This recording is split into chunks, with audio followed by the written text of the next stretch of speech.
ज़रा सोचिए, एक Boeing 787 full passenger international flight दोपहर के 1:38 पर वो टेक ऑफ करता है, लेकिन 4 मिनट बाद ही वो सीधे अहमदाबाद के एक हॉस्टल पर क्रैश कर जाता है। एक ऐसी आग जो जिस्म को ही नहीं बल्कि आपके भरोसे को भी जला जाती है। AI-171 जिसका उड़ना ही मौत बन गया। दोपहर 1:38 अहमदाबाद के सरदार वल्लभ भाई पटेल इंटरनेशनल एयरपोर्ट से ये टेक ऑफ हुआ प्लेन AI-171 की डेस्टिनेशन लंदन थी, लेकिन सिर्फ कुछ सेकंड्स बाद ही रनवे 23 से टेक ऑफ हुआ ये प्लेन सिर्फ 620 फीट तक ही पहुंचा। कैप्टन ने मेडे कॉल दिया, कंट्रोल टावर कंफ्यूज था और फिर साइलेंस था। प्लेन क्रैश कर गया अहमदाबाद के मेघानी नगर में डॉक्टर्स हॉस्टल पर। 2 बिल्डिंग्स कोलैप्स हुई और पूरा इलाका ब्लैक स्मोक, फायरबॉल और सैटर्ड बॉडी से भर गया। इसी फ्लाइट में टोटल 242 लोग थे, पैसेंजर 230 और 12 क्रू मेंबर। पैसेंजर्स में 169 इंडियन, 53 ब्रिटिश ओरिजिन, 7 पोर्चुगीज और 1 कैनेडियन शामिल था। आई विटनेसेस कहते हैं कि पहले धमाका हुआ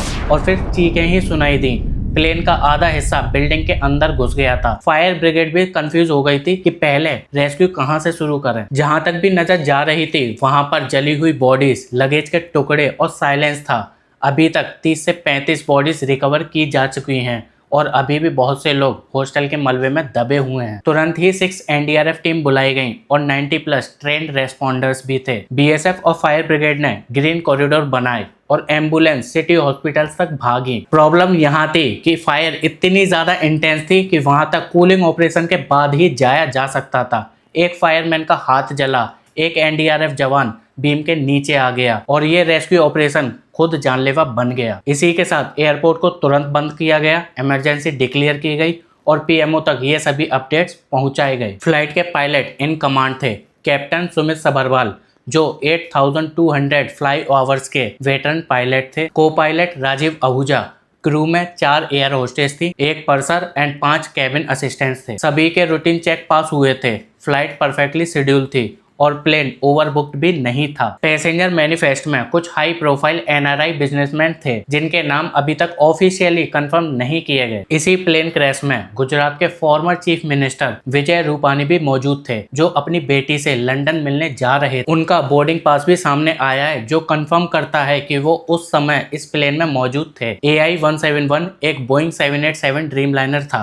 ये एयरक्राफ्ट पिछले कुछ महीने से मेंटेनेंस के लिए गया हुआ था। रिफर्बिशमेंट के बाद ये उसका पहला लॉन्ग हाउल था। एक्सपर्ट्स मान रहे हैं कि ये क्रैश टेक ऑफ रोल के दौरान V1 के जस्ट बाद हुआ, मतलब अबॉर्ट नहीं किया जा सकता। मेडे के तुरंत बाद प्लेन लिफ्ट लूज करके लेफ्ट साइड को टिल्ट हो गया and crashed into building. Dreamliner के पिछले कुछ महीनों से फ्यूल सिस्टम और इंजन परफॉर्मेंस को लेकर वार्निंग्स दी जा रही थी। एक सिमिलर मॉडल VT-ANO 2024 में इमरजेंसी लैंडिंग कर चुका है। बोइंग के रिप्रेजेंटेटिव्स का कहना है कि हम DGCA और एयर इंडिया के साथ मिलकर इस पर कार्रवाई कर रहे हैं।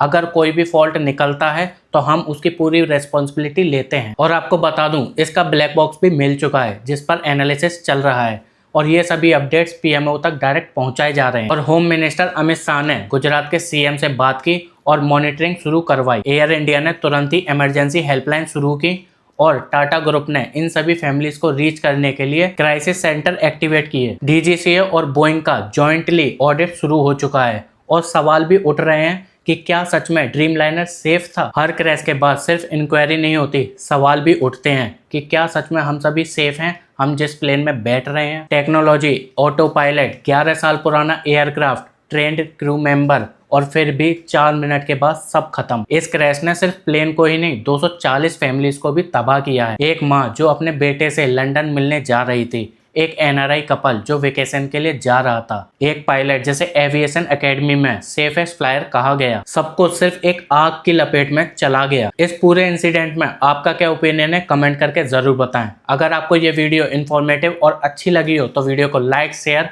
और मेरे चैनल को सब्सक्राइब करना बिल्कुल भी ना भूलें। जब तक के लिए टेक केयर एंड टाटा।